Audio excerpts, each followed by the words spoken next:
Hi guys, నేను ఒక 3 months back ముక్కు పుడక పోగొట్టేసుకున్నాను అనమాట. ఇక అప్పటి నుంచి తెచ్చుకుందామంటే అస్సలు అవ్వట్లేదు.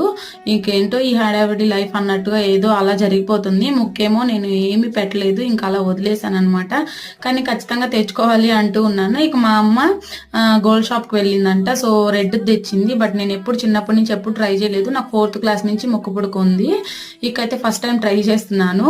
నాకు ఎందుకో రెడ్ది నా మొహంలో అంత అనిపిస్తుంది. మీలో ఎంతమంది ముక్కు పుడక పెట్టుకుంటారు, అలాగే ఇష్టంగా పెట్టుకునే వాళ్ళు ఎంతమందో కామెంట్ చేయండి. ఇంకోటి ఏంటంటే నేను 3 మంత్స్ నుంచి పెట్టలేదు కదా, సో అది కొంచెం హోల్ మూసుకుపోయింది అనమాట. చాలా పెయిన్ అనిపించింది. అదేమో అసలు దిగట్లేదు. ఇంకా అందుకే నేను ఏం చేశానంటే కింద మరని ఫస్ట్ పెట్టి ఆ తర్వాత పైదాన్ని పెడుతూ తిప్పాను అనమాట. కొంచెం పెయిన్ అనిపించింది, కానీ వర్కౌట్ అయింది. మీరు కూడా ఎప్పుడైనా ఇలా అయితే ట్రై చేయండి. చెవులకైనా ముక్కులకైనా. చెవి కన్నా ముక్కు ఎక్కువ నొప్పిస్తుంది నాకు తెలిసి. మరి మీరేమంటారు కామెంట్ చేయండి. అలాగే వీడియో నచ్చితే లైక్ చేసి సబ్స్క్రైబ్ చేయండి. Bye bye.